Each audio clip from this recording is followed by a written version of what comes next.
Depuis le 28 février 2026, date à laquelle les États-Unis et Israël ont lancé des frappes massives contre l'Iran, un fossé saisissant s'est creusé entre le récit officiel et la réalité des faits. Benyamin Netanyahou nous explique que cette guerre contre l'Iran serait menée pour aider le peuple iranien à se débarrasser de son régime.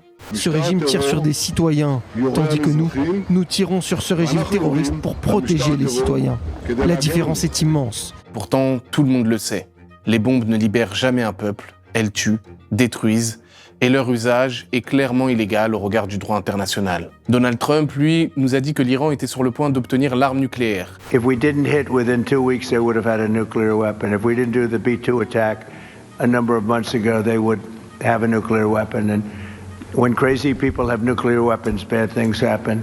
Mais aujourd'hui, on le sait, c'était faux. L'Agence internationale de l'énergie atomique, organisme chargé de surveiller le nucléaire dans le monde, a déclaré que ses inspecteurs n'avaient trouvé aucune preuve que l'Iran était proche d'obtenir l'arme nucléaire. I'm just going to ask you this, very pointedly. Were the Iranians days or weeks away from building a bomb, from having a bomb? No. Alors une question se pose. À quoi joue-t-on au Moyen-Orient ? Les États-Unis et Israël bombardent l'Iran, résultat, plus de 1200 civils tués, dont 168 enfants dans une école. Puis viennent les ripostes, les missiles tirés par l'Iran et ceux du Hezbollah, depuis le Liban. Israël saisit alors l'occasion et bombarde le Liban. Résultat, plus de 760 000 Libanais contraints de fuir leur foyer, des villes bombardées, des familles déplacées, des morts et des pleurs. Et pendant ce temps-là en France, Emmanuel Macron se met en scène, il menace l'Iran. Si nous devions utiliser notre arsenal, aucun État, si puissant soit-il, ne pourrait s'y soustraire. Puis promet d'aider les Libanais. Nous sommes aux côtés de nos partenaires, le Liban, premier chef. Pour l'instant, ce sont surtout des promesses, à l'image du ministre des Affaires étrangères, Jean-Noël Barrot, incapable de condamner clairement les attaques d'Israël contre le Liban. Est-ce que vous considérez que les frappes et l'action de l'armée israélienne au Liban sont disproportionnées ? Nous avons demandé une réunion extraordinaire du Conseil de sécurité des Nations Unies sur le Liban. Alors, je peux reposer une troisième fois la question, y a-t-il ou non une disproportion de l'action de l'armée israélienne au Liban ? Le Hezbollah doit cesser ses frappes, lui qui porte une responsabilité écrasante dans la situation que nous vivons aujourd'hui. Et les médias occidentaux dans tout ça ? Pour la plupart, ils accompagnent le mouvement. Ils justifient. Si vraiment Donald Trump continuait d'aller dans cette direction, eh bien je dirais, et c'est peut-être la première et peut-être la dernière fois de ma vie, bravo, un grand bravo à Donald Trump. Et la deuxième raison pour laquelle cette guerre a lieu, c'est en effet pour venir au secours, comme le droit international le prescrit, d'une population massacrée. Révèlent en direct leur méconnaissance totale du sujet. Jeanne Daudet, vous êtes l'envoyée spéciale de BFM TV dans la capitale israélienne, dans la capitale iranienne. Quel est libanaise. Le bilan libanaise, pardon. Vous êtes donc à Téhéran, dans la capitale libanaise. Quel est le bilan ce matin, Jeanne ? Où invite des soi-disant spécialistes qui racontent n'importe quoi. Erdogan et la République islamique d'Iran s'inscrivent dans une idéologie commune, c'est celle des frères musulmans. Les Iraniens, nous, on a demandé pour cette guerre. On a demandé cette guerre parce qu'on ne pouvait pas changer les gouvernements avec les mains vides. Alors encore une fois, à quoi sommes-nous en train d'assister ? Depuis que le génocide à Gaza a pu se dérouler sous les yeux du monde sans la moindre conséquence, un nouveau cap semble avoir été franchi. Rien ne semble aujourd'hui pouvoir arrêter Donald Trump et Benyamin Netanyahou, dont la politique repose sur la loi du plus fort. Dans cette émission, Blast s'associe à Orient 21 pour tenter de comprendre ce qui se joue vraiment.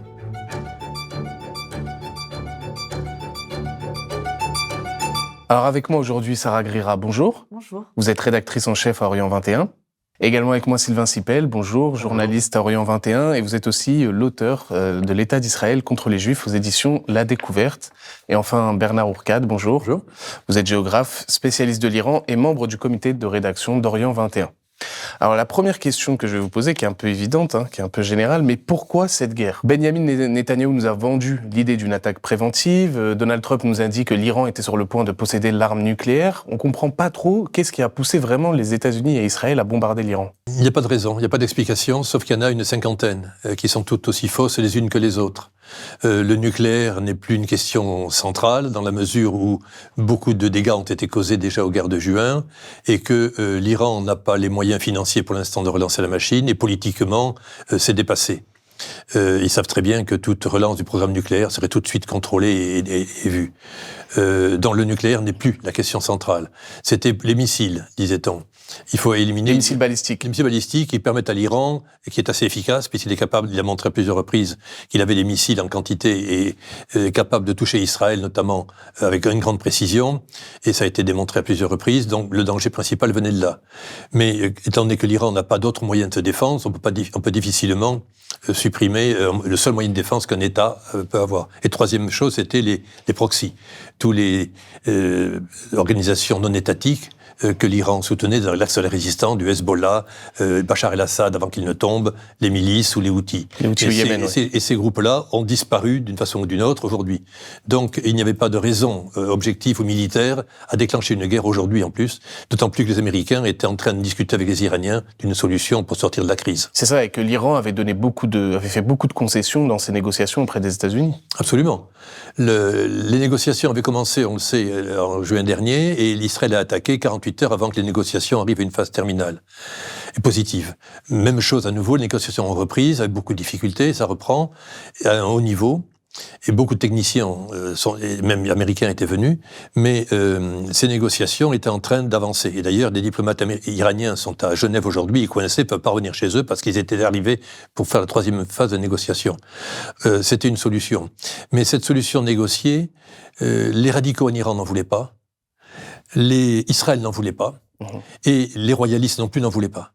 Et ont tout fait pour qu'une guerre arrive. C'était les massacres d'abord de janvier en Iran, c'est à l'œuvre des conservateurs en Iran, et ensuite la guerre fait que toute négociation est tellement impossible, et tout rapprochement entre Iran et États-Unis, non pas que ce soit une bonne chose, mais mettre fin à la guerre que déclarent l'Iran et les États-Unis depuis la prise en otage des diplomates américains en novembre 1979 fait que le face-à-face Iran-États-Unis était central. S'il était résolu, ça servirait la paix dans le monde en général, et ce serait une solution pour les Iraniens en Iran de pouvoir politiquement avancer, puisque la menace américaine serait tombée, et le régime islamique, dont l'ennemi principal, c'est le grand Satan américain. Si on fait un accord avec le grand Satan américain, il n'y a plus donc de République islamique, et donc les gens qui ont manifesté en janvier dernier et qui sont morts ne sont pas morts pour rien, ne seraient pas morts pour rien, mais la guerre met tout à plat évidemment. Et donc ça sert, on l'a dit, les intérêts notamment d'Israël. Il y a une enquête du New York Times qui est parue là il y a quelques jours qui raconte comment Benjamin Netanyahou a poussé Donald Trump à intervenir. Il faut voir que si quelqu'un a eu une position constante dans cette affaire, c'est Netanyahou, depuis le premier jour. Il a tout fait pour saboter les négociations, depuis les années 2000, de manière vraiment constante, permanente. Il a essayé d'empêcher l'accord qui a été signé en 2015 entre les États-Unis et l'Iran sur la question du nucléaire militaire. Il a toujours dit que c'était un mauvais accord, qu'il ne fallait pas le signer, et que tout accord, à vrai dire, ne devait pas être accepté. Après la guerre à Gaza, le départ, il a dit à plusieurs reprises que cette guerre serait longue et qu'il y avait l'ambition de redessiner la carte du Moyen-Orient. Il l'a dit, il l'a pas caché. Il l'a dit à plusieurs reprises. Moi, on va en parler peut-être plus tard, de la relation entre Netanyahou et Trump. Mais tout de même, c'est la deuxième fois. Il y a 6 mois, à plusieurs reprises, Trump a dit « il n'y aura pas d'attaque », et puis il y en a eu une. Et puis cette fois-ci, très visiblement, il a balancé, il ne savait plus, on lui dit, certains le poussaient à y aller, d'autres, etc. Il n'arrivait pas. Et finalement, Netanyahou se déplace, arrive à Washington, et le lendemain, on fait la guerre. Donc, il y a l'énigme de cette relation, on pourra en parler plus tard, mais s'il faut chercher un responsable, entre guillemets, tout de même, et quelqu'un qui vraiment la voulait, cette guerre. Mais pourquoi ? Parce qu'on le sait, Netanyahou, ça fait depuis très longtemps, son ennemi principal, c'est l'Iran. Pourquoi ? Oui. Alors, ça, c'est une question qui est beaucoup plus difficile. Il est beaucoup plus difficile d'y répondre. Oui. Non. Les Israéliens, c'est une tradition historique. Quand on peut prendre quelque chose, il faut le prendre. Voilà. Des fois, ça marche pas. À plusieurs reprises, depuis le début du XXe siècle, à plusieurs reprises, ils ont pris le Sinaï, et puis ils l'ont rendu, puis ils l'ont repris, puis ils l'ont rendu. Ils ont pris le Sud-Liban, ils ont tenu dans les années 80, ils l'ont eu pendant 20 ans. Pendant 20 ans, ça a bâti le Hezbollah, c'est une autre affaire. Mais ils avaient le Sud-Liban, et puis un jour, ils se sont dit, c'était Barak à l'époque qui était Premier ministre, et il a dit, bon, et puis il y avait les femmes, et les mères, il y avait des soldats israéliens qui tombaient toutes les semaines. Toutes les semaines. À un moment, Barak a dit, on arrête. Et ils se sont retirés du Sud-Liban. C'est une politique... colonisatrice. Oui, c'est une politique pas seulement colonisatrice, elle l'est évidemment, mais on s'occupe des opportunités.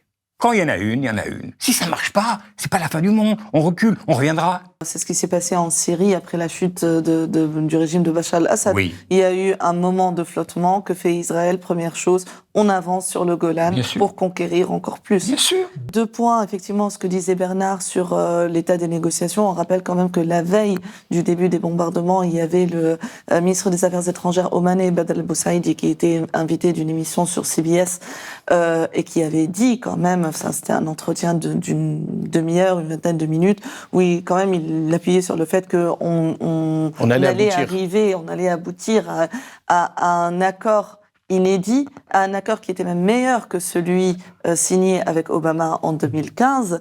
Et donc, quand même, il faut le rappeler, Trump s'est retiré sous la pression de Netanyahou, sous l'impulsion de Netanyahou. Et par rapport à cette guerre, alors les motifs, peut-être effectivement côté états-unien, ils sont plus flous. En tout cas, ils ont changé 3 fois depuis le début de cette guerre, mais elle était très attendue. Ce n'est pas une surprise. Il y a eu toute la mobilisation, on pourra y revenir les États-Unis qui ont mobilisé leur armada, etc. Ils ont positionné 2 porte-avions autour de l'Iran, mais 2 semaines, il me semble, avant le début des bombardements, il y avait une déclaration assez longue de Khamenei qui disait s'il y a une guerre, nous n'en serons pas. Il disait voilà, si nous ne serons pas à l'initiative d'une guerre, mais si guerre il y a, elle sera régionale. En gros, tout le monde va trinquer. Il avait prévenu. Voilà. Je précise d'ailleurs pour anecdote que le soir même, le journal, le 20h de France 2 avait repris la citation en coupant la première phrase. Donc il n'y avait pas le côté nous n'enclencherons pas une guerre, mais si guerre il y a, elle sera régionale. C'était juste le côté si guerre il y a, elle sera régionale, avec pour titre l'Iran souffle le chaud et le froid sur la région. Donc voilà, on s'y attendait et cette manière aussi de prévenir, de dire voilà tout le monde va trinquer, c'est aussi une manière pour l'Iran, mais on y reviendra probablement plus tard, d'essayer de se prémunir en entraînant tout le monde dedans. Voilà, une partie de la région comme dedans. C'est une bonne chose, mais de raison d'insister sur le fait que les négociations étaient en cours. La République islamique, extrêmement affaiblie par 45 ans de règne, par les massacres de janvier qui ont fait qu'à l'intérieur du régime, il n'y avait pas des fissures, des fractures commençaient à arriver. On ne peut pas, si un régime arrive à une telle extrémité, ça veut dire qu'il est extrêmement faible. Et donc, pour sauver la République islamique ou ce qu'il en reste, il fallait trouver une solution. Donc, contraint et forcé, la République islamique commence à négocier les Américains, sachant que c'est un suicide politique. Si on reconnaît qu'on s'est entendu avec le grand Satan, toute l'idéologie de la République islamique tombe. Autrement dit, la bagarre des opposants au régime était victorieuse. Mais c'est pas la première fois qu'ils négocient avec les États-Unis. Ils l'ont fait en 2015 avec beaucoup de difficultés. Il y avait tout le monde. Il y avait les Européens qui étaient là. Il y avait les Chinois, les Russes. C'était un système comme... Là, c'est un débat en tête-à-tête pour la première fois. Les Américains, les Iraniens, tout seuls, disent « Bon, on a un problème depuis 50 ans, on va essayer de le résoudre. Alors, je ne t'aime pas, tu ne m'aimes pas, mais on va essayer de trouver une solution. » Pour sauver le régime pour d'autres. Et pour Trump, des ambitions, effectivement, on en reparlera, par rapport à la Chine, par rapport au marché du pétrole, et pour ne pas abandonner complètement le Moyen-Orient, etc. Mais ce qui est surprenant, c'est que finalement, Trump était favorable à la négociation au départ, tout en ayant son armada qu'il a envoyé pour faire pression, disant avec la force, les Iraniens vont être convaincus qu'il faut absolument négocier. Cet argument a été appuyé par Netanyahou, lui disant si tu veux vraiment négocier les Iraniens, pas la peine de les menacer. Tu passes à l'action, il sera encore plus faible après une guerre, après quelques bonnes frappes et 15 jours de guerre. C'est le résultat, c'est que ce n'est pas le régime islamique qui est attaqué, qui lui se défend forcément, et puis il est déjà presque mort, c'est l'État iranien. Et donc, les dégâts que l'on voit aujourd'hui, c'est une guerre qui est totale, non pas contre le régime islamique, il mourra, il ne mourra pas, personne ne pleurera sa mort en Israël, c'est évident, mais c'est pas l'objectif central. L'essentiel, c'est que l'Iran ne soit pas une puissance régionale concurrente d'Israël. L'Arabie Saoudite sera une puissance régionale dans 30 ans quand, si le régime et l'Arabie Saoudite se sort de son système ancien, mais il faudra du temps. C'est en cours, ouais.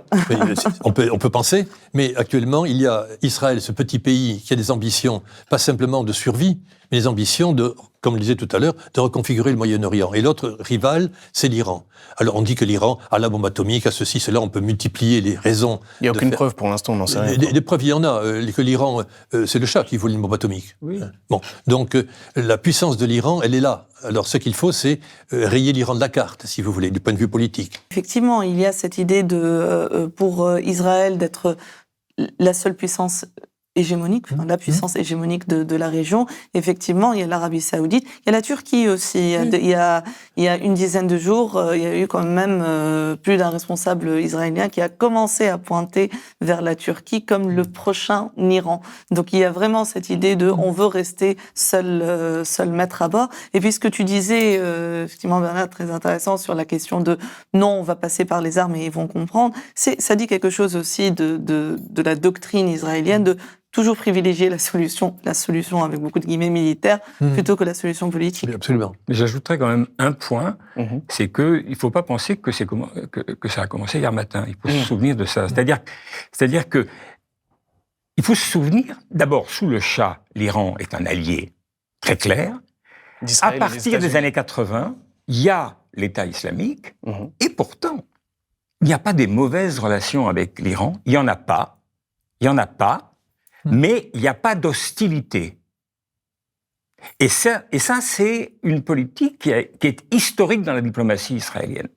C'est-à-dire, l'ennemi, c'est... Les Arabes. Non, c'est les Arabes. Non. Voilà, c'est pas les musulmans, mais surtout, c'est les Arabes sunnites. Les Arabes sunnites. C'est ça, là est l'ennemi. Et donc, quasiment aux années 2000, la question iranienne n'existe pas. En Israël. Personne ne présente l'Iran comme un État. Tout le monde sait que le Shah avait les moyens de fabriquer la bombinette. Tout le monde le sait. Ça ne pose aucun problème aux Israéliens. Parce que le Shah est un allié. Mais à partir de là, à partir à peu près de 2000, et surtout quand Bush, fils, impose l'idée des trois États qui sont l'axe du mal, et qui insèrent l'Iran, à partir de là, Netanyahou a commencé plus tôt, il faut le savoir, avant même que Bush en parle. Netanyahou en a parlé le premier, que la menace va être l'Iran.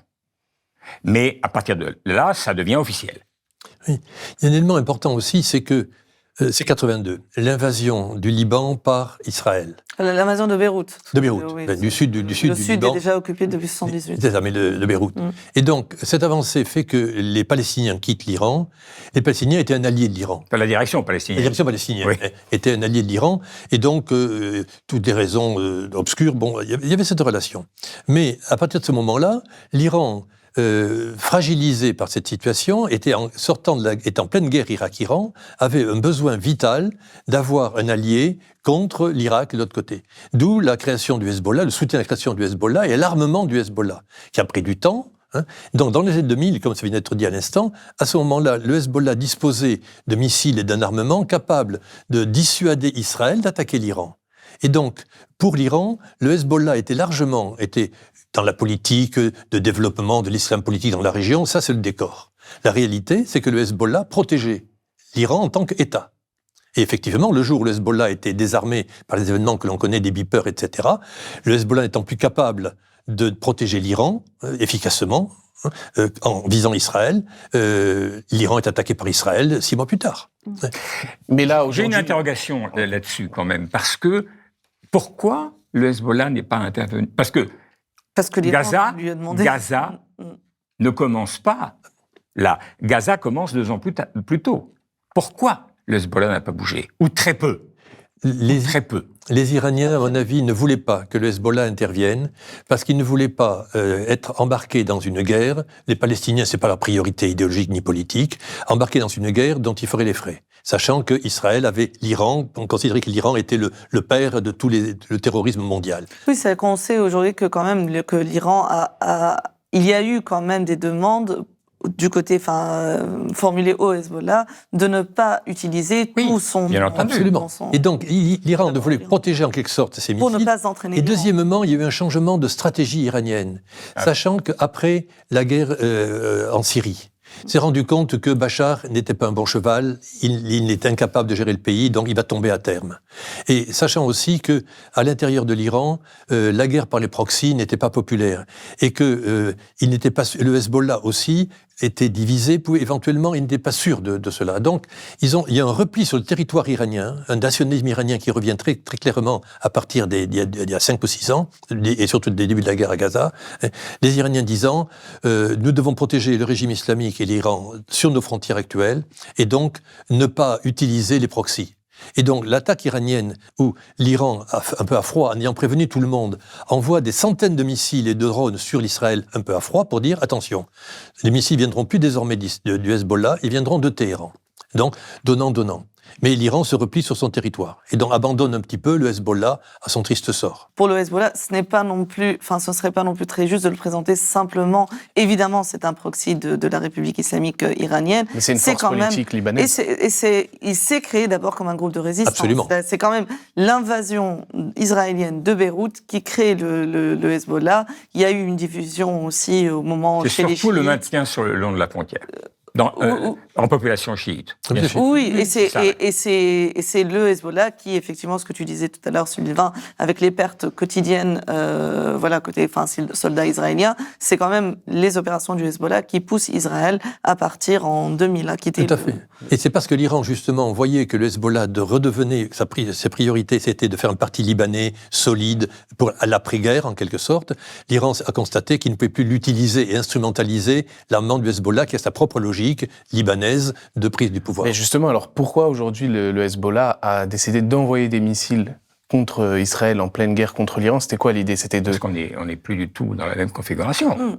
Mais c'est quoi l'idée? C'est de pouvoir emmener Israël sur un autre terrain, c'est-à-dire le terrain du Liban, pour empêcher l'Iran d'être complètement assiégé seulement par Israël? C'est pour montrer d'abord qu'il reste la seule résistance, puisque c'est les seuls qui réagissent au bombardement israélien. Mais c'est un ordre de Téhéran, vous pensez? Mais en fait, je pense non, c'est pas un ordre de Téhéran. C'est pas un ordre de Téhéran. Enfin, il y a quand même, je pense, quelque chose d'important à souligner, c'est que Khamenei a été tué. Et quoi qu'on en dise, tout Libanais qu'il est, le Hezbollah est quand même un parti chiite, et Khamenei, pour lui, c'est quand même une référence idéologique très importante. Donc oui, c'était déjà une motivation importante pour rejoindre la guerre. Il y a aussi le fait que,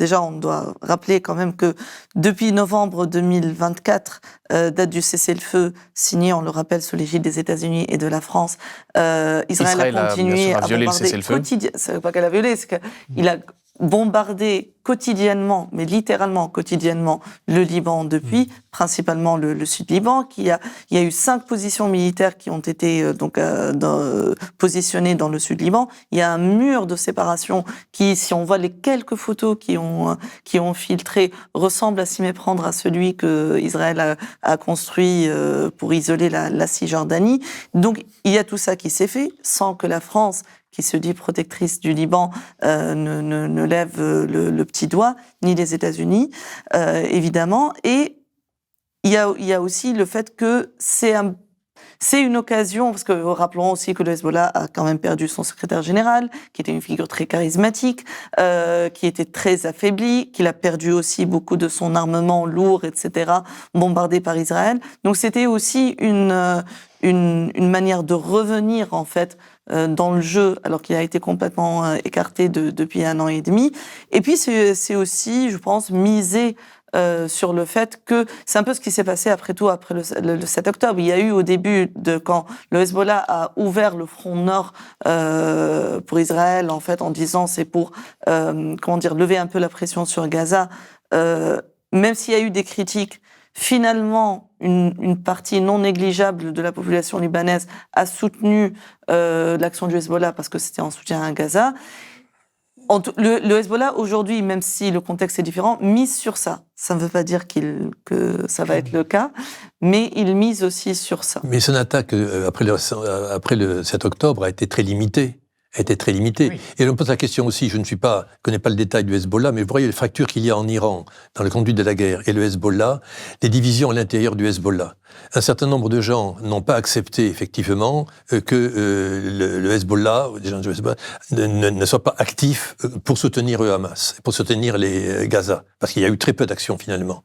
Et même chose côté iranien, aujourd'hui où il y a eu une guerre grave, le guide est tombé, les plus radicaux en Iran, un certain nombre de gens disent il faut réagir, d'où les bombardements extrêmement intenses sur les pays voisins, que le gouvernement récusait. Et on voit des fractures aujourd'hui très évidentes en Iran, entre le président de la République qui dit on arrête de bombarder les pays voisins, et de facto, les commandants militaires continuent. Il y a donc des fractures politiques sur la stratégie à suivre, et ça peut se comprendre dans des situations, tant au Liban qu'en Iran, où on est dans une situation dramatique de division, on ne sait pas si on va survivre dans 15 jours, et donc les plus radicaux à ce moment-là prennent le pouvoir, ou prennent des actions qui ne sont pas forcément contrôlées par l'État central ou par les organisations centrales. En tout cas, effectivement, sur le Hezbollah, c'est un scénario, en tout cas c'est une lecture, une analyse qui a été effectivement tout de suite, qui a émané, y compris au Liban, parce qu'en plus c'était très particulier. Il y a eu 3 roquettes qui ont été tuées à 3 heures, qui ont tiré à 3 heures du matin, et ensuite silence, plus rien, alors que Israël a tapissé le Liban de bombes. Et en fait, il y a eu effectivement beaucoup d'interrogations. Est-ce que après l'assassinat de Nasrallah, donc l'ancien secrétaire général, il doit y avoir des divisions avec une base qui serait effectivement plus radicale, qui en a marre de subir les attaques israéliennes sans réagir, etc. Bon, aujourd'hui, en tout cas, ça a fini par aujourd'hui Naïm Qassem, donc l'actuel secrétaire général du Hezbollah, assume quand même totalement la stratégie et l'idée, en fait, il a déclaré il y a quelques jours que le Hezbollah irait jusqu'au bout dans la bataille contre les Israéliens. Et ça risque pas est-ce qu'il ne risque pas de se mettre la population libanaise à dos, parce qu'il était quand même populaire auprès des Libanais. Alors, celle qui lui est à dos l'était déjà. Voilà.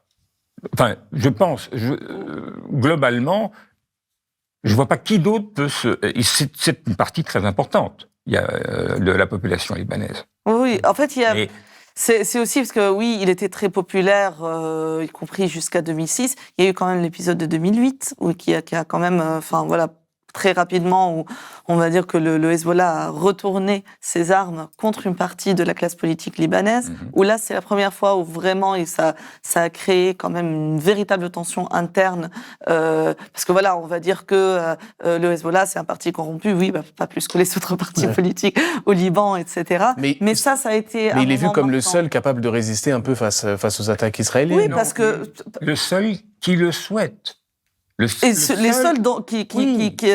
le seul capable aussi, mais qui ont les capacités, qui ont bâti certaines capacités. On a vu ce que ça a quand même donné, ce que les Israéliens ont été capables de faire. Mais dans le sens où s'il n'y a pas le Hezbollah, on ne va pas compter sur l'armée libanaise qui s'est retirée, ni sur les milices, sur ordre du gouvernement, ni sur les milices chrétiennes. Voilà. Évidemment. Mais une chose importante, dans ces affaires, quand il y a une guerre, la population n'a pas la parole. Et donc, ça arrête tout. Quand Trump, les États-Unis, les Israéliens, on vous attaque et libérez-vous, prenez le pouvoir sous les bombes, il n'y a pas de manifestation. Le régime, quel qu'il soit, l'État national est le patron. Ça a permis à Khomeini, à l'époque, en étant attaqué par les Irakiens, de prendre le pouvoir qu'il n'avait pas. Donc la population aujourd'hui, on dit, est-ce qu'il va se révolter? Est-ce que les Libanais vont protester? En cas de guerre, il n'y a pas d'autre solution. La parole est entre les mains des militaires et des... En tout cas, oui, dans le cas de Libanais, alors il y a quand même la population chiite du Sud qui s'est toujours sentie protégée par le Hezbollah, pour la simple raison que l'État libanais n'est pas présent dans le Sud, et que, en fait, finalement, si on demande la question officiellement, quand est-ce que la guerre civile libanaise s'est terminée, en 1990, les 10 années pendant lesquelles le Sud-Liban était occupé, la vie a repris normalement, tout le monde s'en foutait, sauf la population du Sud, qui a continué à en payer le prix. Donc il y a aussi une partie, du moins en tout cas de la population chiite, notamment dans le Sud, qui se sent toujours protégés par le Hezbollah, même si oui, enfin, il y a eu quand même un échec et une défaite du Hezbollah en 2024. Il faut le reconnaître. Ceci étant dit, effectivement, aujourd'hui, le grand risque, c'est aussi les tensions, notamment confessionnelles, que ça peut provoquer au sein même de la société libanaise. On voit qu'il y a énormément des dizaines de milliers de déplacés du sud, de la banlieue sud, etc. 760 000 ce matin. Oui. Voilà, de ça, oui, plutôt des centaines de milliers.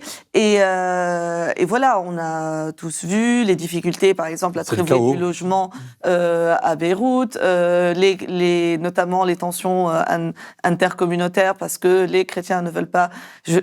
Si vous êtes à Beyrouth, que vous êtes déplacé ou que vous avez un nom à consonance chiite, dans les quartiers chrétiens, oui, en fait, c'est tout à fait possible que vous ayez une difficulté à... De l'hostilité, bien sûr. Voilà, c'est la guerre. Une guerre, ça tue, ça détruit, ça éventre les gens, ça égorge les enfants. Et aussi parce que Israël, il faut quand même le rappeler, a toujours joué sur ces divisions-là. Donc pendant la période où Israël a occupé le sud Liban, elle a fait quand même des milices chrétiennes, une armée de collabos contre le reste de la population libanaise. Donc et contre les Palestiniens aussi. Voilà.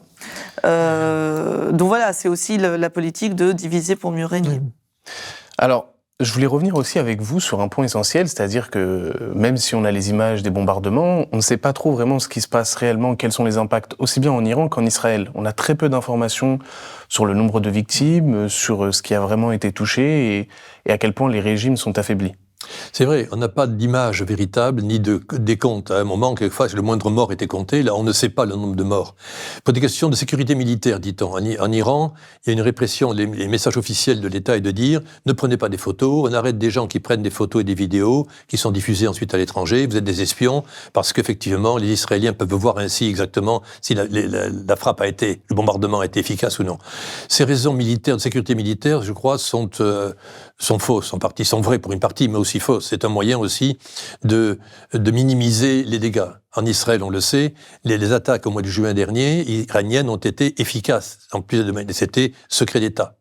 En Iran aussi, ils ne veulent pas montrer que l'armée iranienne et les gardes de la révolution ne sont pas capables de protéger l'État et les citoyens. Donc, on minimise les choses et on ne met en valeur que quelques éléments très isolés. C'est un problème parce qu'on ne peut pas mesurer actuellement l'état des rapports de force politiques à l'intérieur du pays, quelles sont les cibles, quelle est l'ampleur. Ce que l'on peut dire simplement aujourd'hui sur l'Iran, c'est que au début, les journaux Le Monde titraient « Les Israéliens frappent les centres de la répression ». Quand vous bombardez un commissariat de police dans un quartier populaire qui a été effectivement très efficace pour massacrer des gens au mois de janvier, vous détruisez le commissariat où il y avait 30 policiers et vous tuez 300 personnes autour. Bon. Et donc, cette idée de croire qu'il y a des frappes ciblées, c'est un mensonge évident. C'est un mensonge évident. Et on l'a vu avec l'école. Hein. On l'a vu avec l'école, et on l'a vu par exemple, très précisément, je vois l'endroit où Khamenei a été tué, c'est la campagne, le centre culturel français. J'ai construit un bâtiment de ce centre dans les années 80, je le connais bien, j'ai été expulsé par les islamistes et bombardé par les Israéliens, donc il y a 10 jours. Donc Mais j'ai constaté, après les photos aériennes qui montraient, que c'est tout le quartier qui y est passé. Et donc, on ne mesure pas les dégâts collatéraux, comme on dit, qui sont effectivement très importants pour la population et pour l'avenir. Parce que quand vous avez la guerre actuelle ne vise pas la République islamique d'Iran, ni le régime. On a tué quelques personnes au début pour faire plaisir. Vous voulez que je vous tue Khamenei, je vous le tue, etc. C'est fait. Soyez heureux. Et maintenant, je vous tue vous-même. Et je bombarde tout. Parce que le but, ce n'est pas Khamenei, lui ou un autre, ce n'est pas mon problème. Le but, c'est que l'Iran soit un pays affaibli durablement. Alors, je vous aime beaucoup, mais je vous tue. C'est une façon assez originale de faire de la politique internationale. Sylvain, sur Israël aussi, on a très peu d'informations, y compris dans les médias occidentaux. On ne sait pas vraiment quels sont les dégâts qui sont causés par les frappes iraniennes. C'est marrant parce que je suis venu avec les titres à la fois de Haaretz et du New York Times de ce matin. Alors, le premier titre de Haaretz, c'est « Les sirènes nocturnes » et les tirs qui ont essayé d'atteindre Tel Aviv. Donc on ne sait pas s'ils l'ont atteint ou s'ils ne l'ont pas atteint. Et l'article n'en parle pas. Le deuxième titre, c'est 1 million d'Israéliens ont passé la nuit dans les abris. Le troisième est aussi intéressant, mais on y viendra plus tard. Le troisième titre, c'est « Israéliens et Américains sont en profond désaccord sur la guerre en Iran ». Est-ce important? Point d'interrogation. Voilà. Le New York Times, c'est tout à fait autre chose. Hein. C'est l'armée iranienne démontre. Ça, c'est le titre principal. C'est l'armée iranienne démontre la capacité d'adaptation selon l'état-major américain. C'est ça le titre de ce matin. Ensuite, c'est Trump et ses conseillers ont mal évalué la réaction de l'Iran, en particulier sur les bombardements et sur les Émirats, etc., et sur le détroit d'Ormuz. Ensuite, Trump essaie de se dédouaner dans l'affaire de l'école. Bon. Et puis, le 4e titre en dessous, mais c'est pas le premier, au moins 17 sites américains ont été endommagés depuis le début de cette guerre. Endommagés. Endommagés. Voilà, on ne sait pas. Alors là, on voit à peu près où est l'information. Si vous voulez, on vous donne une information, 1 million ont passé la nuit dans les voilà, ou bien il y a eu des tirs qui ont essayé d'atteindre Tel Aviv, mais on ne sait pas est-ce qu'il y a eu des morts, est-ce qu'il n'y en a pas eu, etc. Bon. Voilà, vous connaissez le proverbe, quoi. Le premier résultat de la guerre, enfin, c'est le mensonge. C'est une guerre d'information. Et voilà, donc c'est la vérité, je dirais. La victime, c'est la vérité. Voilà. Donc on donne des bouts de vérité, et c'est marrant parce que récemment, un journaliste que je connais bien cherchait à savoir exactement qu'est-ce qu'on a dit et qu'est-ce qu'on n'a pas dit en Israël. Bon. Et effectivement, il a vu que, par exemple, depuis que Gaza est rasée, et il y a eu énormément d'informations sur ce qui s'est passé, en particulier en Israël, par exemple, mais sur ce qui se passait à Gaza, il y a eu une politique constante de maîtrise de l'information. D'abord, c'est connu, on ne laisse rentrer... aucun journaliste étranger rentre dans Gaza, sauf dans des visites où on prend 2-3 personnes... On dit embedded avec l'armée, bien sûr. Voilà, mais sinon, on ne voit rien. Et en plus, ceux qui sont sur place sauf ceux qui sont sur place. Je veux dire, les journalistes palestiniens, plus de 250 qui ont été tués par l'armée israélienne. Mais eux, ils ne sont pas étrangers. Hein. Ouais. Voilà. Et donc, du côté israélien, il y a une volonté de maîtrise très importante. Très importante. Voilà. Mais du côté israélien, il y a quelque chose de particulier tout de même. Il y a un sondage qui est sorti hier. Plus de 90% de la population juive israélienne, 80% de la population israélienne soutient la guerre à Gaza. Mais si on enlève la population palestinienne, citoyenne israélienne... Arabe palestinienne qui représente 20%. Voilà.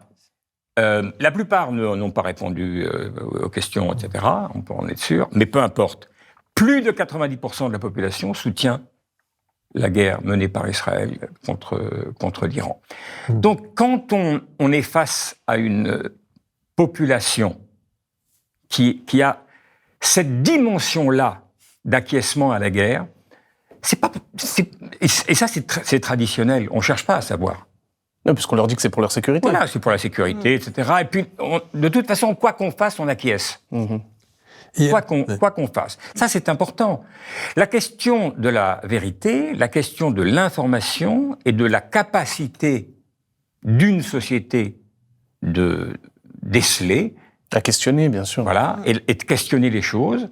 C'est très différent quand on a une adhésion, on ne peut pas dire totale, parce qu'il y a des gens en Israël qui continuent de réfléchir, mais quand même qui est gigantesque. Gigantesque, c'est très différent des États-Unis. Les États-Unis, le premier, c'est que l'armée iranienne montre une capacité de résistance. Le deuxième, c'est que les conseillers de Trump se sont gourés sur le type de réaction de l'Iran. Voilà. C'est 29% et le troisième, des Américains. c'est que 17 sites sont endommagés à cause de la guerre. Tout ça, en Israël, ne sortira pas, sauf dans un journal qui s'appelle Haaretz, et puis ici et là. Et plus 172. Mais c'est difficile. Hein. Un élément important dans cette campagne d'information, c'est le nucléaire. La bombe atomique, Hiroshima, danger existentiel pour Israël qui a 200 têtes du nucléaire, donc ils craignent une bombe atomique iranienne qui va tomber sur Tel Aviv et détruire Israël. La question de la survie d'Israël. Etc. Tout ce discours qui était excellent pour Israël parce qu'il n'y avait aucun danger. militaire, mais ça représentait l'apocalypse. Et donc c'est très utilisé par les Israéliens depuis des années, depuis 30 ans, pour dire vraiment l'Iran c'est le danger essentiel. Ils ont une bombe atomique qui va nous tomber dessus d'un jour à l'autre, tout en sachant très bien que c'est pas le problème parce que techniquement ils avaient trouvé un accord. La bombe atomique iranienne n'est pas encore faite et l'Iran est important non pas par sa bombe atomique, il aura peut-être un jour, mais c'est pas la question, parce que c'est une puissance régionale importante. Mais et aussi parce qu'ils ont le know-how. Ils ont la capacité. Ils ont la capacité. Ils sauraient la faire s'ils ont les moyens. Et donc, c'est-à-dire, c'est un pays puissant. Mais d'accord, au lieu de faire des bombes, d'ailleurs, ils ont fait des missiles, qui, ma foi, sont très efficaces. Et ça prouve qu'en Iran, ils ont eu l'aide nord-coréenne et russe et chinoise un petit peu.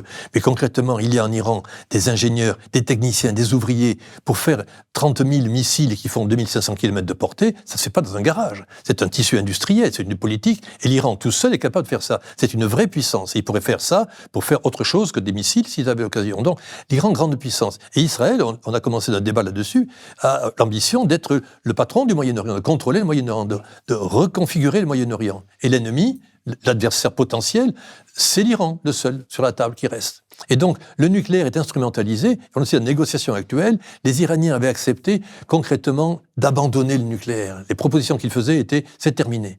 Mais les 400 kilos d'uranium qui est enrichi, ils les donnaient ailleurs, ils arrêtaient l'enrichissement, ils gardaient le droit d'enrichir, mais refusaient de l'appliquer, etc. Donc la question était réglée.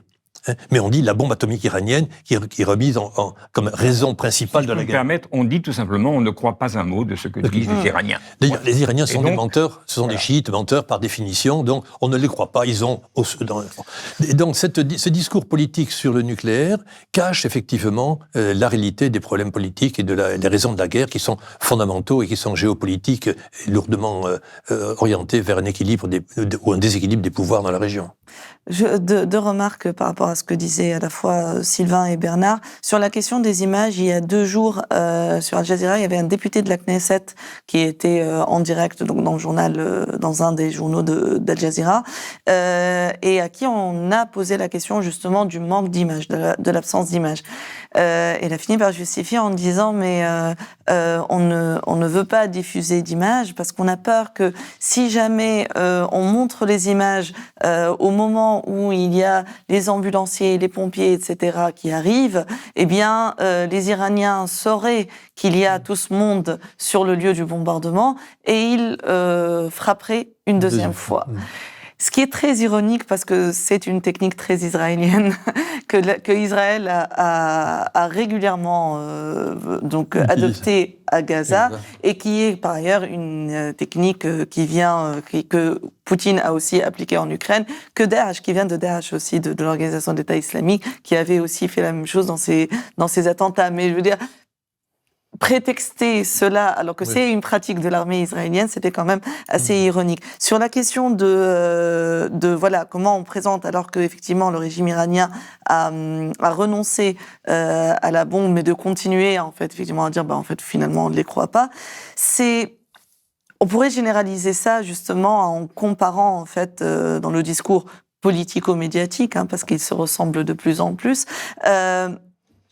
Israël a, effectivement, comme vient de le rappeler Bernard, la bombe nucléaire. Il y a l'été dernier, quand il y a eu les bombardements contre l'Iran, Bertrand Badi avait eu cette phrase très juste en disant « Le seul pays qui ait jamais utilisé la bombe nucléaire, c'est une démocratie. » Et donc, c'est une manière de diaboliser, oui, parce que c'est une république islamique, donc on peut pas les croire, ils ont la bombe nucléaire. Pourtant, on va pas appliquer le même discours à Israël, qui ne fait pas partie qui n'est pas signataire du traité de non-prolifération nucléaire, merci, et qui a aussi des suprémacistes et des extrémistes religieux dans son gouvernement. C'est pas un problème, ça. Voilà, et de même du côté de Trump, qui a quand même une conseillère spirituelle dans la Paula White, qui a les évangélistes, on pourra en parler avec Sylvain, etc. Donc il y a quand même cette idée que le danger, le nucléaire, l'extrémisme religieux, c'est exclusif à l'Iran. Et même si Israël et les États-Unis ont aussi l'équivalent chez eux, on ne va jamais poser les choses en ces termes pour ces 2 pays-là. Donc ça, c'est le récit pour diaboliser l'Iran, mais alors c'est quoi la réalité ? On veut quoi ? On veut affaiblir la Chine à travers l'Iran, justement. C'est quoi les intérêts géopolitiques derrière tout ça ? C'est compliqué, Non, c'est pas compliqué. Moi, hier, je me suis posé une question. C'est quand même les 2 dernières attaques. C'est Maduro et Khamenei. C'est-à-dire, c'est le Venezuela et c'est l'Iran. Le pétrole. Alors, je ne sais pas quelle est la part du pétrole dans ces décisions, parce que c'est très compliqué, le pétrole vénézuélien, par exemple, et d'ailleurs le pétrole iranien aussi, le transport.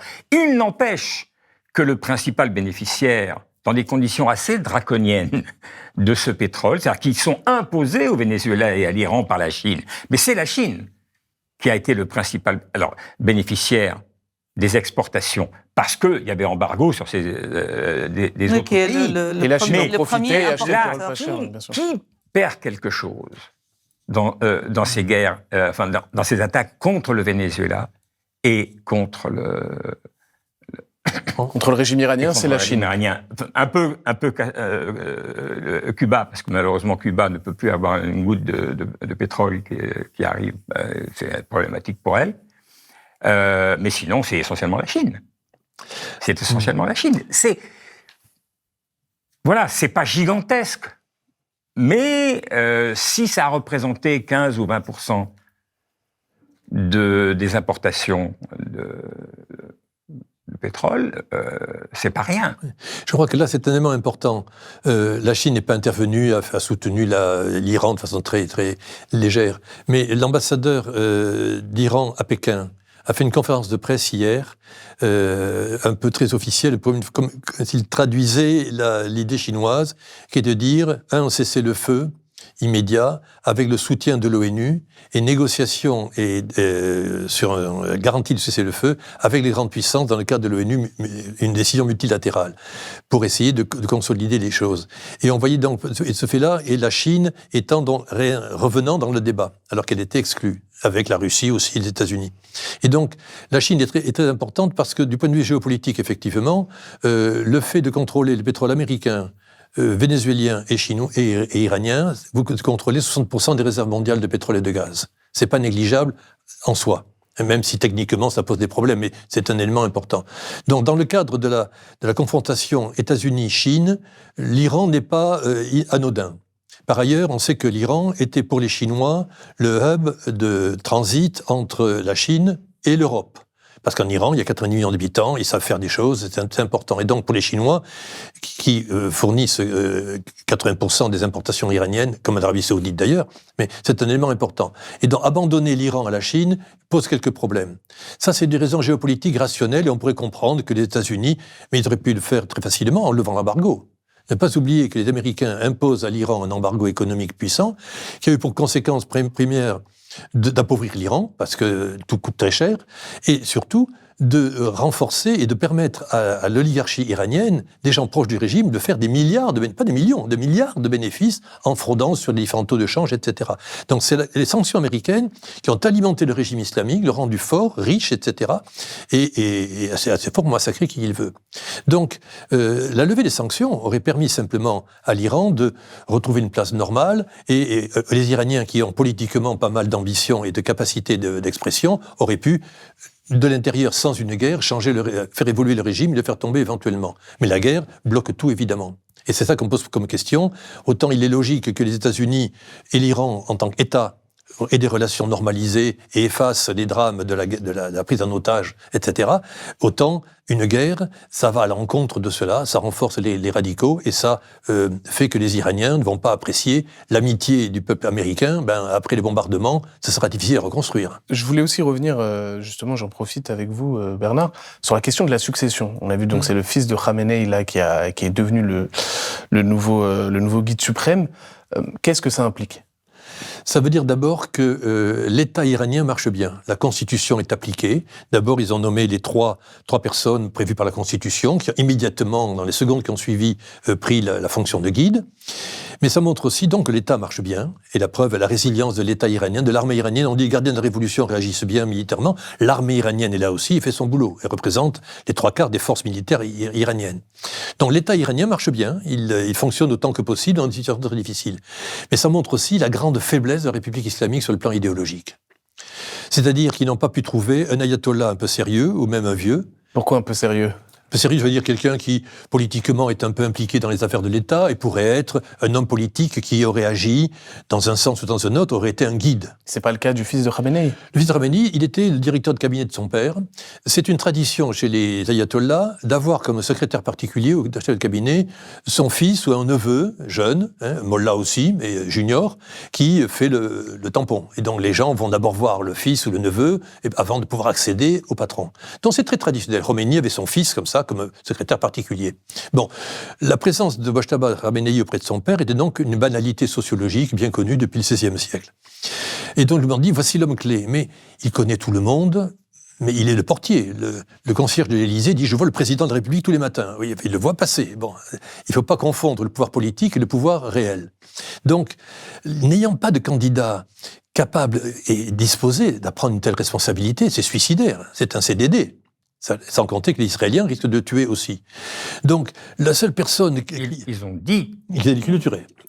Et donc, la seule personne qui était blessée, en plus, était à l'hôpital, on lui dit, mais c'est toi le guide. Bon. C'est-à-dire, une solution montre que la République islamique est vraiment au bout du rouleau et ne fonctionne plus comme elle pourrait fonctionner avec un guide religieux qui donne sa politique. Et donc, c'est pas une surprise, hein, ça montre que le régime est vraiment en fin de course, après notamment les massacres de janvier, font que l'État iranien essaie de résister, est attaqué par deux grandes puissances, Israël et les États-Unis. Il résiste pas si mal, ça renforce le nationalisme iranien, la fierté des Iraniens, et il faut se débarrasser maintenant de la République islamique qui est là, mais elle est de plus en plus faible, et l'élection de Mojtaba est une preuve de la faiblesse. Ça ne veut pas dire que lui-même, qui n'est pas un imbécile, pourra peut-être trouver les moyens pour arrêter la guerre et faire des concessions qui ne sont pas volontaires, mais qui lui sont imposées par la situation politique et militaire qu'il doit affronter. Donc, c'est une possibilité, mais ça ne montre pas du tout la dynamique de la République islamique qui reprend le pouvoir avec un jeune mollah qui va montrer ce qu'on veut voir. Non, c'est un signe de faiblesse. Je voulais revenir aussi avec vous, Sarah, sur la question de l'Arabie Saoudite. Dans ce conflit qui a été aussi attaqué par l'Iran, qu'est-ce que fait l'Arabie Saoudite concrètement aujourd'hui face à cette guerre ? Alors l'Arabie Saoudite n'a pas été le seul pays. Oui, bien sûr. Il y a le Qatar, le Koweït, le Bahreïn. Et surtout les Émirats Arabes Unis aussi, bien sûr. Le pays et le Bahreïn. Donc les installations américaines les plus touchées, il me semble que c'était au Bahreïn. Demain, donc sur Orient 21, nous publions un excellent article de Fatih Hadeziani qui justement revient sur la question du positionnement des États du Golfe par rapport à l'Iran. Le pays qui a le plus trinqué, c'est les Émirats Arabes Unis. Alliés d'Israël et des États-Unis. Précisément parce que justement, là où pour les autres États, l'Iran a d'abord cherché à cibler les installations américaines en débordant à droite à gauche dans le cadre de l'Arabie Saoudite et du Qatar, où l'Iran a aussi touché des raffineries de pétrole et de gaz. Les Émirats Arabes Unis, c'est vraiment les intérêts économiques, tout le soft power, il y a des hôtels de luxe qui ont été bombardés, etc. Donc c'est vraiment tout ce que symbolisent les Émirats en tant que premier allié d'Israël dans la région, qui a continué à l'être crescendo, y compris après le 7 octobre. Dans le cas de l'Arabie Saoudite, qui a une relation quand même qui a pas mal évolué avec l'Iran ces dernières années. On rappelle qu'en 2023, il y a eu une sorte de normalisation qui a été signée entre l'Arabie Saoudite et l'Iran sous l'égide de la Chine, justement. Ça s'est fait à Pékin. La relation s'était enlisée notamment à cause du Yémen. C'est bien ça ? Notamment, oui, notamment, mais pas que. En fait, il y a eu aussi l'attaque d'une ambassade de l'ambassade saoudienne. Enfin voilà, il y a. Et puis c'était aussi symboliquement les deux grandes puissances régionales, la puissance sunnite wahhabite et la puissance chiite, qui est quand même les deux gros mastodontes de la région. Je veux dire, par rapport aux autres pays du Golfe, comparativement au Qatar ou aux Émirats, qui sont quand même des confettis, l'Arabie Saoudite, c'est un vrai pays, une vraie société, et qui a un poids économique, démographique et géopolitique. Et donc, concernant l'Arabie Saoudite, donc il y a quand même eu cette normalisation. Bon, ils sont pas non plus devenus les meilleurs amis du monde, mais ce qui est intéressant, c'est de lire l'évolution de la relation entre l'Arabie Saoudite et l'Iran à l'aune de la relation entre l'Arabie Saoudite et Israël. C'est-à-dire que, bon, on se rappelle, il y a eu quand même la normalisation, donc ça a commencé comme ça, les accords d'Abraham avec les Émirats Arabes Unis, il y a eu le Maroc, il y a eu Bahreïn, Et si le Bahreïn normalise avec Israël, c'est que l'Arabie Saoudite a donné son feu vert. Bahreïn a quand même est vraiment le précaré de l'Arabie Saoudite. Il y a littéralement une autoroute qui relie le Bahreïn à l'Arabie Saoudite. Et il a été souvent question, enfin de plus en plus ces dernières années, d'une normalisation entre l'Arabie Saoudite et Israël, qui a même continué. Alors, elle a été un peu mise à mal après le 7 octobre. Il y a aussi l'opinion publique saoudienne qui pèse là-dedans. Mais il y a aussi une vraie, pour revenir à ce qu'on disait tout à l'heure sur les désirs hégémoniques d'Israël dans la région, c'est quelque chose qui fait véritablement peur à l'Arabie Saoudite. Et donc, il y a cette idée, effectivement, que aujourd'hui c'est l'Iran, demain, ça sera eux. Ou après-demain, ce sera la Turquie, etc. Donc maintenant, ils sont conscients quand même, l'Arabie Saoudite est consciente que la vraie menace finalement régionale, ce n'est pas l'Iran, c'est Israël justement. C'est ce qui a fait que l'Arabie Saoudite, par exemple, a retenu Ahmad al-Shara en Syrie de se jeter dans les bras d'Israël, alors qu'il était tout à fait partant pour signer un accord avec les Israéliens. Donc il y a quand même cette position-là, donc c'est l'évolution de cette position saoudienne qui est à prendre en considération. Il y a aussi une ambiguïté. Les Iraniens avaient dit très clairement, on en parlait tout à l'heure, que s'il y a une guerre, elle sera régionale et nous attaquerons tous les pays qui, de facto, ne sont pas forcément pro-israéliens, mais ont des bases militaires américaines. C'est une chose légitime qu'on pouvait comprendre. Or, c'est allé beaucoup plus loin que ça. Et donc, pour les Iraniens, le but est de dire que ces pays qui sont proches des Américains vont faire pression sur les Américains pour arrêter la guerre. C'est ce qui s'est passé l'été dernier. Exactement. Et donc, arrêtons, pression donc d'Arabie Saoudite, de tous les grands pays de la région, pour arrêter une guerre dont ils sont les victimes alors qu'ils n'y sont pour rien. Mais de la part de l'Iran, c'est aussi un risque, parce qu'ils ont été amenés à faire cela, alors qu'ils cherchaient justement à apaiser les relations avec les pays voisins, avec l'Arabie Saoudite d'abord. Le Qatar qui est un allié. Le fait qu'ils attaquent le Qatar. Alors je comprends, il y a une base américaine très importante, mais la plus importante de la région. C'est un peu absurde. Il y a un danger. Ils sont tombés dans le piège là aussi. Même chose pour les Émirats. Dubaï, c'est la capitale économique de l'Iran. Tous les milliardaires iraniens qui ont corrompu ont leur argent et leur tour à Dubaï. Dubaï est une ville iranienne, en quelque sorte, de point de vue économique, entre autres choses. Donc, pourquoi attaquer Dubaï alors que c'est chez nous, pourrait-on dire pour les Iraniens. Donc, mais l'Iran a été embarqué dans sa légitime défense. Ils attaquent les bases autour. Il y a une espèce d'hubris, c'est la guerre, c'est cumulatif. Résultat, les Iraniens, la guerre terminée, l'amitié avec le Qatar, l'amitié avec l'Arabie Saoudite et les autres pays voisins sera difficile à reconstruire. C'est un handicap. Et donc la guerre, finalement, aboutit à détruire un peu toute structure de pacification de la région, et il ne restera qu'Israël qui pourra dire, voyez, l'Iran vous a bombardé sans rechigner, moi par contre, je vous offre ma solution d'Abraham. Ah, je suis pas sûr que... Non, je suis pas sûr. Cela dit, Israël voudra cela. Israël cherchera peut-être cela. Mais je pense pas que les États du Golfe vont jouer. Et je crois que...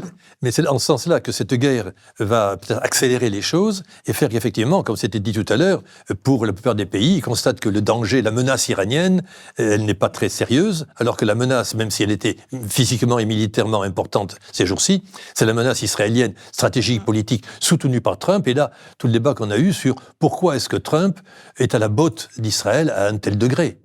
C'était une grande question qui se pose. Ça, je pense que Sylvain pourrait répondre, parce qu'en plus on avait publié un article sur Orient 21 justement sur les relations et sur ce lien indéfectible entre les États-Unis et Israël. Sur juste l'Iran et le Qatar, effectivement, il faut rappeler, je pense que tout le monde n'a pas ça en tête, que non seulement les deux pays ont toujours eu une excellente relation, mais qu'ils partagent un champ gazier. Ils sont voisins et effectivement ils ont toujours eu de très bonnes relations. Il y a quand même autre chose. Alors je pense pas du tout que les États du Golfe vont se dire finalement ça vaut le coup de signer les accords d'Abraham avec les Israéliens. Je pense que surtout ils se rendent compte que finalement leur proximité avec les États-Unis les expose. Elle les expose sans les protéger. C'est-à-dire qu'elle fait des cibles, même pas potentielles, réelles, mais une fois qu'ils sont bombardés, ni les États-Unis ni Israël ne sont là pour les défendre. Au contraire, il y a eu même des tentatives de la part d'Israël d'entraîner, en fait, de dire, je crois que c'était sur quand ils ont visé la station de dessalement de l'eau, merci. Il y a eu des déclarations côté israélien comme quoi c'était le fait, je ne sais plus, du Qatar ou des Émirats. Donc ils ont quand même essayé ça pourrait être pour les entraîner avec eux dans la guerre, mais il y a quand même eu cette volonté-là. Là où, effectivement, le calcul iranien n'est pas très juste, c'est que eux, effectivement, ils s'attendaient à ce que ce soit la même réaction que l'été dernier, c'est-à-dire que l'Arabie Saoudite ou le Qatar aillent voir Trump en disant « Bon, on arrête là parce que nous, on se fait bombarder, nos aéroports sont à l'arrêt et nos intérêts économiques aussi. » Enfin, le Qatar a quand même, pendant plusieurs jours, arrêté toute production de gaz liquide. Le problème, c'est que ce n'est pas la réaction, finalement, des États du Golfe. On a vu quand même des déclarations assez,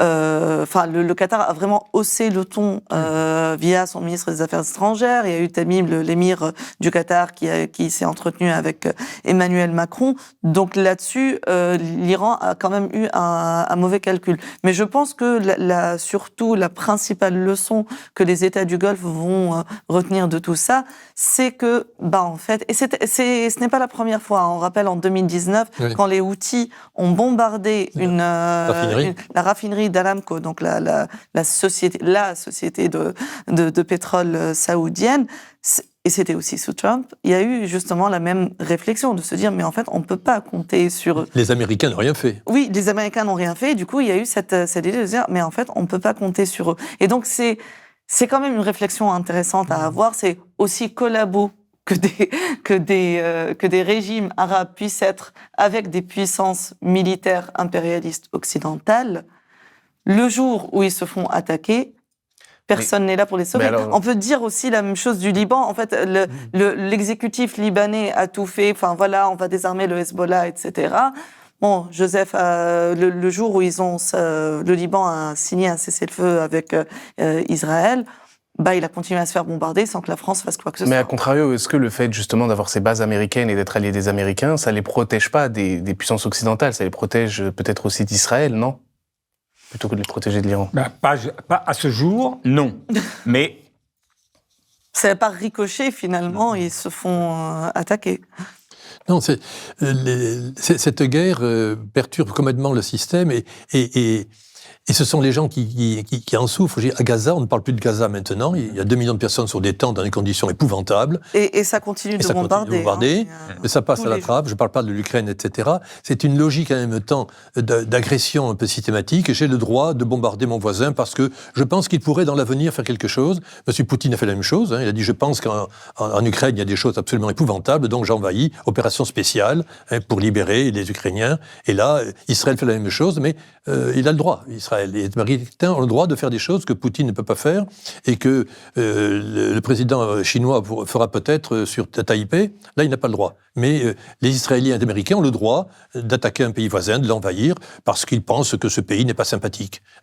C'est quand même quelque chose d'assez stupéfiant. D'ailleurs, juste par rapport à ça, c'est très intéressant la comparaison avec l'Ukraine. Quand il y a eu, donc après l'invasion de l'Ukraine par Poutine, il y a eu 2 votes à l'ONU, un vote pour condamner l'invasion et un autre vote pour les sanctions. Il y a beaucoup de pays, notamment d'États arabes, notamment les États du Golfe, qui ont voté et dont une partie font du business et ont des relations avec tout à fait cordiales avec la Russie, ont condamné l'invasion de l'Ukraine, mais ils n'ont pas voté pour les sanctions. C'est-à-dire qu'ils ne voulaient pas se mettre quand même la Russie à dos, donc ils n'ont pas voté pour les sanctions, mais quand même l'invasion, c'était important de condamner, parce qu'il y avait quand même cette peur de créer un précédent. Si on autorise ça, demain, n'importe qui peut envahir qui il veut. Et c'est ce qui se passe. À une époque, l'Irak avait envahi le Koweït, par exemple. à l'époque, ça avait provoqué une guerre. On va parler de la France maintenant. On l'a vu, Emmanuel Macron s'est mis en scène, et il a dit que la France possédait l'arme nucléaire et que personne n'oserait les attaquer. On voit Jean-Noël Barrot qui dit que la France est là pour protéger les Libanais sans pour autant condamner les attaques israéliennes. Est-ce que la France elle a encore une influence dans cette région ? Politique de la canonnière, on envoie le porte-avions, des missiles, etc. dans le détroit d'Ormuz pour protéger nos intérêts pétroliers. Qu'à côté il y ait des morts en Iran, tout ça, ça compte pas. L'essentiel, c'est que la rue soit bonne et qu'on peut... Donc, politique de la canonnière, c'était 19e siècle, et ça commence. Alors, outre le fait que techniquement, ce n'est pas possible, il faudrait une cinquantaine de navires pour protéger les bateaux qui passent dans le Golfe Persique. Mais surtout, la France n'est pas en 2003, à l'époque où De Villepin, Stroh et Fischer allaient à Téhéran et en quelques heures ont réussi à imposer à l'Iran une signature d'un accord arrêtant le programme nucléaire militaire. C'était peut-être du Don Quichotte. Maintenant, ça a marché. Ça a marché. Et aujourd'hui, la France ne fait strictement rien. Et bloquée entre Israël qu'ils ne veulent pas condamner et les États-Unis qu'ils suivent, c'est une espèce d'absurdité. Or, contrôler le régime islamique et faire pression sur lui pour qu'il arrête de massacrer les Iraniens et que ce régime évolue de façon positive, tout le monde est d'accord, mais c'est pas facile. Par contre, Israël et les États-Unis sont des pays amis de la France. Nous avons des relations économiques importantes, dont les moyens de pression sur Israël et les États-Unis ne sont pas négligeables, outre les relations amicales qu'il y a. Or, on n'en voit pas du tout jamais Israël n'a vraiment été condamné. Dans le discours de Macron, il a dit la guerre d'Israël et des États-Unis n'est pas légale, le mot est très, très soft, mais la faute revient à l'Iran qui est un pays épouvantable. La faute première, oui, il a dit. La faute première parce qu'il fait de la bombe atomique, et la liste est juste d'ailleurs, parce que l'Iran n'est pas un pays, la République islamique n'est pas un pays ni sympathique ni positif pour sa population et pour la région, on est d'accord là-dessus. Mais c'est pas une raison pour attaquer une nation, parce que c'est la nation qu'on attaque, et non pas le régime qui, lui, est plutôt renforcé. C'est vrai. Juste sur le Liban, il y a eu quelques déclarations quand même assez drôles, si elles n'étaient pas pitoyables ces derniers jours. D'abord, peut-être qu'il faudrait déjà rappeler à un certain nombre de confrères et de consoeurs que la France ne considère pas le Hezbollah comme un groupe terroriste. L'Union européenne, il y a une partie effectivement, les États-Unis, c'est le cas.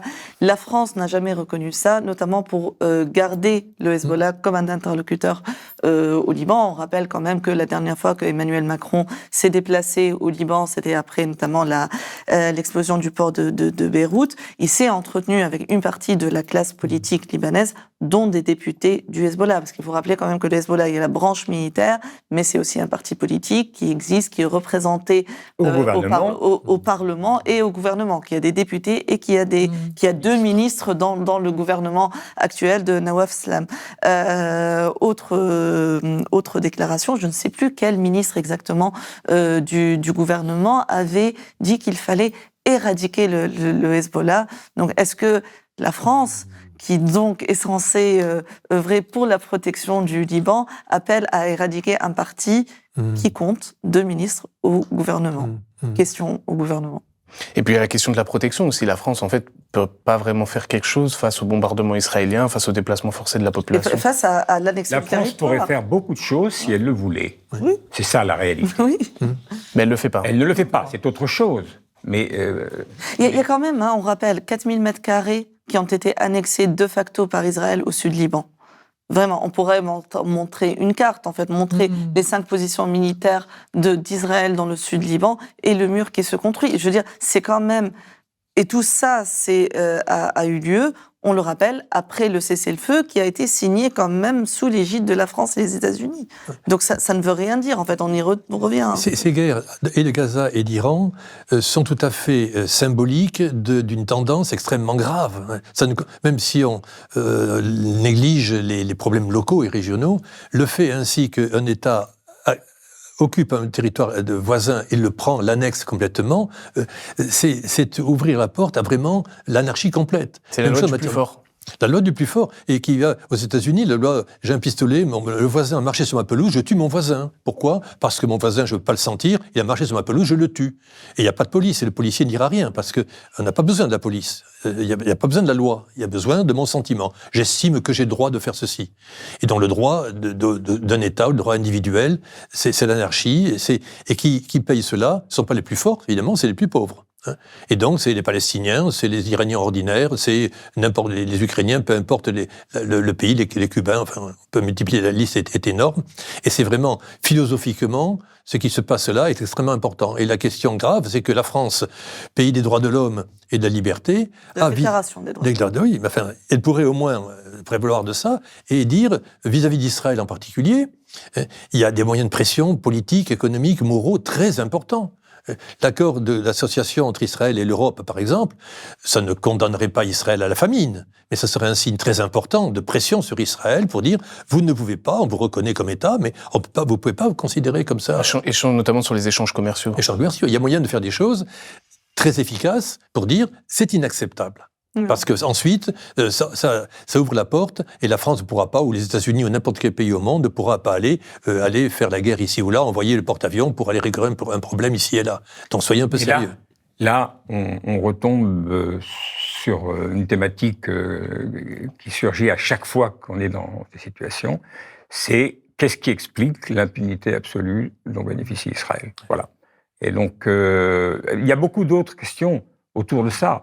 Et moi, j'en ajouterai aujourd'hui une autre, tout de même, c'est qu'est-ce qui explique la capacité d'Israël, de facto Netanyahou, à imposer son bon vouloir à une puissance comme Washington, comme les États-Unis. Et ça, ce sont des thématiques qu'il faut creuser, qu'il faut comprendre. Chacun peut avoir d'autres. Moi, je n'ai pas une explication fondamentale, mais il y a quand même beaucoup d'éléments qui sont sur lesquels il faut réfléchir. Et je ne crois pas beaucoup à ce qu'on raconte, à ce que je sais, les liens historiques, l'évangélisme, et puis donc une coalition. Oui, ça joue, ces liens. Il y a des liens extrêmement puissants entre la plupart des évangéliques américains et les Israéliens messianiques, ça c'est indubitable. Mais ça ne suffit pas à expliquer voilà. Bon, donc, moi j'ai une explication fondamentale qui me semble essentielle, mais qui est ? Il y a eu un changement. C'est-à-dire que à partir de 1948, la naissance d'Israël, jusqu'aux années 70 et un peu après, mais surtout jusqu'à Carter, je dirais, c'est-à-dire à la fin des années 70, quand un président américain dit non, c'est non. Et il n'y a pas de débat. Et alors, les exemples sont multiples, sont absolument multiples. Les deux fois où Israël est rentré en 1949 dans le Sinaï, ensuite en 1956 dans le Sinaï, ensuite à nouveau, d'ailleurs, en 1973, quand ils sont passés du côté, ils ont dépassé le Sinaï, ils sont rentrés du côté égyptien, un président américain a pris son téléphone, a dit mais qu'est-ce que vous faites là, vous voulez faire tomber la monarchie, ça c'était en 1948, monarchie égyptienne, que vous êtes malade ou quoi? Et donc vous avez 24 heures pour évacuer, ils ont évacué, puis c'était fini. Bon. Et puis il y a eu une évolution. Il y a eu une évolution très importante qu'il faut essayer de comprendre et qui s'est surtout enquistée. C'est-à-dire il y a eu une évolution qui n'a... Au début, c'est Carter. Carter, il fait vraiment la première réussite américaine dans la région. Il arrive à caler la reconnaissance d'Israël par l'Égypte et un accord. Il y a des échanges d'ambassadeurs. Voilà. Et c'est pas à l'époque. Aujourd'hui, l'Égypte, c'est moins important, mais à l'époque, c'était le pays le plus important de la région, le pays arabe le plus important de la région. Donc après la guerre de 67, et un peu plus tard, il y a un processus qui se met en place et qui n'existait pas auparavant. Il y avait des bonnes relations. Truman n'aimait pas tellement les Israéliens, par exemple, mais il y avait des bonnes relations entre Eisenhower, entre les présidents, etc. Et vraiment, il y avait des bonnes relations avec Israël, mais les États-Unis, c'était la puissance régnante. Et il y a eu cette bascule. Alors, moi, j'ai une thèse sur pourquoi la bascule a eu lieu, mais elle est insuffisante. Mais ce que je pense, c'est que les Américains sont confrontés à une réalité. Ils ont beaucoup d'amis dans la région. On a parlé des Émirats, l'Arabie Saoudite, la Turquie. Ce sont des régimes. De l'OTAN. Ce sont des régimes. Mais les populations sont très profondément anti-américaines. Très profondément et historiquement. Ce qui n'est pas le cas d'Israël. Israël est le seul pays différent, c'est-à-dire et sa direction et sa population est liée de manière indéfectible et complètement liée à Israël. 90%, c'est ce que je disais tout à l'heure, soutiennent cette guerre dans la population juive israélienne. Plus de 90%. Donc, les Américains sont systématiquement devant une alternative qui est très compliquée. Quand ils savent, si Israël fait quelque chose, on lui dit « ne le faites pas ». Que se passe-t-il s'ils le font quand même? Et que se passe-t-il si la totalité des populations de cette région se rend compte que les États-Unis sont faibles? Ils n'ont pas pu empêcher Israël. Et d'autre part, le lien se défait. Mais c'est formidable si ce lien se défait. C'est un espoir. Et donc, c'est ça qu'il faut éviter. Parce que dans les deux cas, les États-Unis sont perdants dans cette affaire-là. Donc, il ne faut pas que ça advienne. Donc, on a vu, la première fois, Netanyahou a dit, maintenant on y va. Et on a lu que Trump lui a dit, mais non, tu n'y vas pas. Et puis finalement, il y a été quand même. Et la deuxième fois, à nouveau. Je vous rappelle que avant-hier, Trump a dit qu'il va y avoir, la guerre va s'arrêter very soon, pretty soon, pardon. Assez vite. La guerre va s'arrêter assez vite. Le même jour, Netanyahou a dit cette guerre va encore durer assez longtemps. Alors, quand il y a le titre de Haaretz qui dit « Israéliens et Américains ont un profond désaccord », oui, ils ont des profonds désaccords. Et à chaque fois, visiblement, les Israéliens, en tout cas Netanyahou, se dit « si j'enfreins la volonté de Trump, qu'est-ce qu'il peut faire ?» Eh bien, il mise qu'il ne fera rien.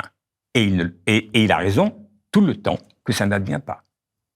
Mais c'est ça qui se passe en ce moment. C'est à ça qu'on assiste. Mais je ne suis pas sûr que c'est suffisant pour comprendre ce lien qui est devenu un lien vraiment très, très, très profond. Je veux dire, les Américains ont dépensé dans la guerre de Gaza, je viens de le lire, 39 milliards de dollars. C'est pas... 39 milliards de dollars dans la guerre à Gaza, gratos.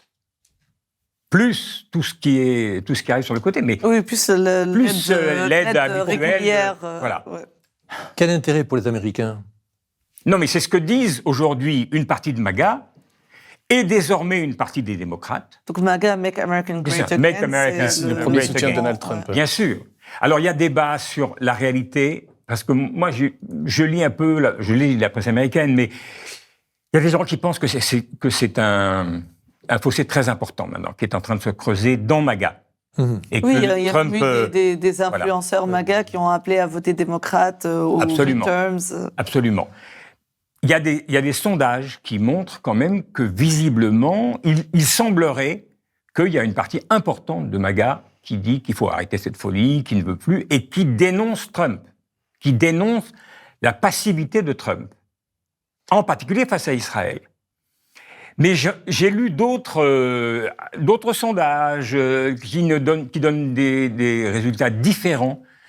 Et de toute façon, MAGA lui-même, dans la nébuleuse trumpiste, n'est pas une majorité, on l'oublie ça. Hein. La majorité, c'est quand même les évangélistes plus les néoconservateurs qui, coalisés, sont plus importants que MAGA. Et donc, ceux-là sont vraiment héroïquement combattants. D'ailleurs, pas un seul d'entre eux. Ils sont comme les religions d'Israël. Ils envoient les autres faire la guerre. Donc, l'arrogance israélienne risque de se retourner contre Israël. Oui, un jour. Parce que le fait de dire la capitale des États-Unis, c'est Tel Aviv, ça passera pas complètement. Et donc, cette arrogance israélienne actuelle risque, parce que les populations, comme tu le disais, ne sont pas forcément dans le sens que l'on pense, et qu'ils sont prêts à accepter qu'Israël devienne la puissance et régionale, et plus peut-être. Et historiquement, ça a toujours été le cas, et même jusqu'à récemment. Je veux dire, l'été dernier, Israël a bombardé l'Iran sans rien que se passe. Le jour où, c'était même pas l'été dernier, c'était même par rapport à Gaza.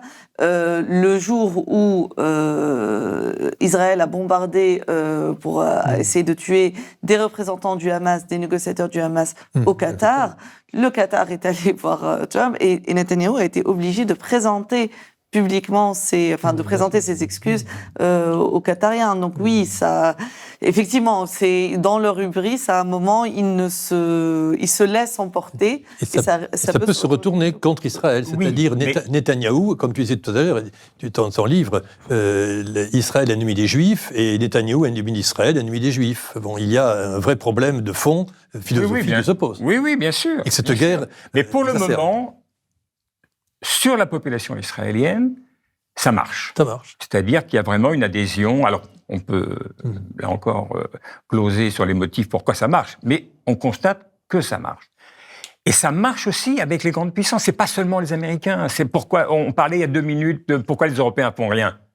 Pourquoi ne font-ils rien ? C'est même pas tout ça parce qu'ils arrivent à faire comprendre et à entendre à plus puissants qu'eux que si on enlève une seule brique de la maison va s'écrouler. Si la maison s'écroule, vous coulez avec nous. Vous perdez tout. On ne sait pas ce qui peut arriver dans cette région, etc. Et donc, vous ne pouvez pas. Alors, je ne sais pas quand et comment ça peut changer, mais il faudrait, ce dont je suis sûr, c'est qu'il faudrait qu'il y ait des dirigeants qui aient un regard assez différent, celui qu'ils ont dans les grandes, parmi les grandes puissances. Vaste programme. Vaste programme, oui. On n'a certainement pas tous les éléments, non, mais quand même, il y a quand même quelque chose qui frappe, c'est que effectivement, ce que tu dis, Sylvain, il n'y a pas que les États-Unis. On a vu les déclarations de von der Leyen, présidente de la Commission européenne. On a quand même entendu le chancelier allemand dire le droit international ne s'applique pas à l'Iran. Donc finalement, il n'y avait que l'Espagne qui allait à contre-courant de ça. Donc il y a, au-delà de la question... Le retour dans la pensée coloniale. Absolument. Exactement. Oui. Mais c'est ça, en fait. Il y a l'idée...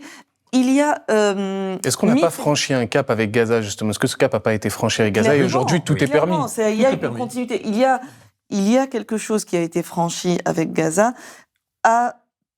D'abord, il y a 3 choses. D'abord, oui, avec Gaza sur le plan politique, par rapport au droit international. Ce n'est pas que le droit international a été toujours... Enfin, je veux dire, on peut critiquer aussi des instances internationales. Je veux dire, l'embargo sur l'Irak, c'était l'ONU.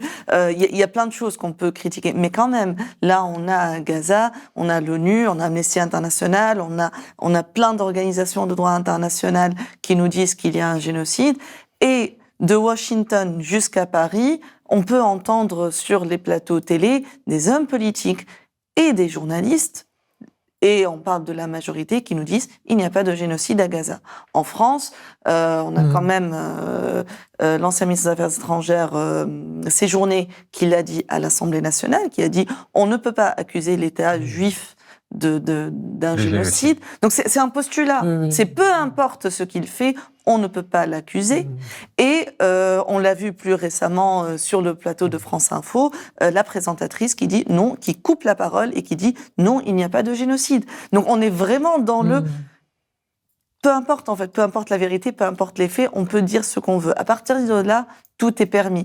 Et effectivement, il y a un cap qui a été franchi parce que même en 2003, parce que là, on parle de régime change, de changement de régime, etc., ça fait forcément pas penser à 2001, 2003, l'Afghanistan, l'Irak, etc.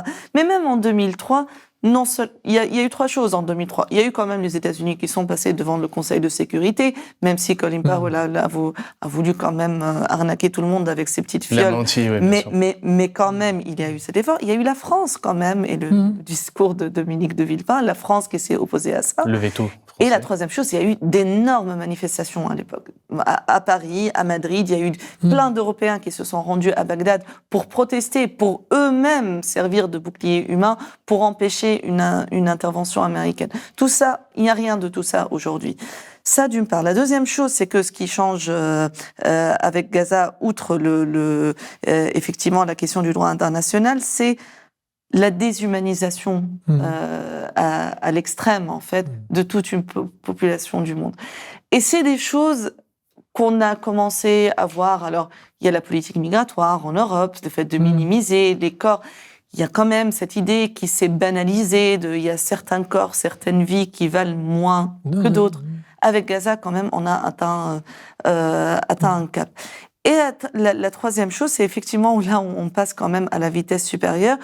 Je crois que c'est le 14 février dernier, Marco Rubio, donc le secrétaire d'État américain, était à Munich pour la MSC, Munich Security Conference, la conférence de sécurité de Munich.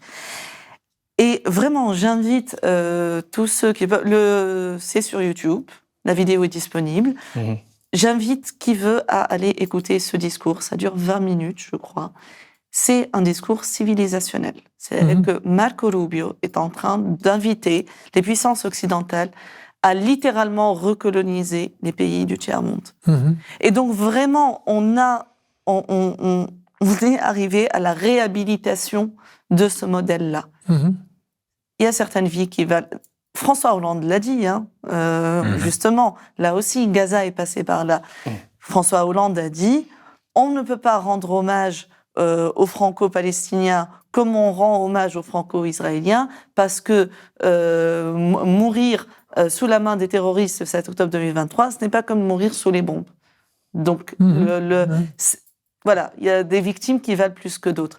Donc, là, on arrive vraiment au paroxysme de cette logique qui veut que il y a des vies qui valent plus que d'autres, et il y a des...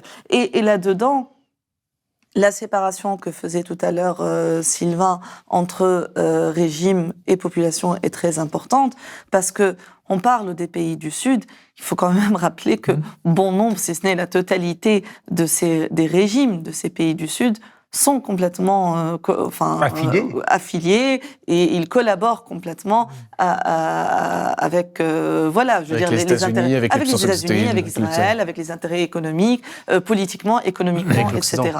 C'est là qu'on verra peut-être effectivement la rupture entre les régimes et les populations s'exacerber, parce que cette situation est explosive et il y aura un phénomène de retour de balancier qui risque d'être extrêmement dramatique. Et si on ne respecte plus rien, si le droit humanitaire n'est plus respecté, si l'égalité entre les zones n'est plus respectée, la démocratie, etc., les effets en retour négatifs sur notre vie quotidienne en France ou ailleurs risquent d'être assez graves.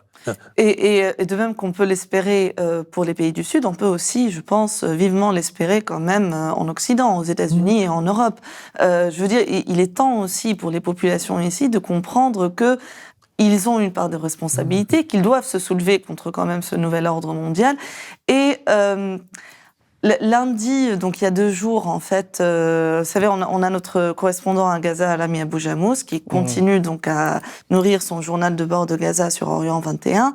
Et il parlait de la guerre en Iran, il parlait du discours, en fait, de la différence de discours quand on couvre la guerre sur l'Iran ou quand on parle des États-Unis et d'Israël. Et à un moment, il dit je le paraphrase, mais dans le sens où les Occidentaux ne se rendent pas compte que ce qui se passe ici, c'est-à-dire en Palestine, finira par avoir un impact sur eux.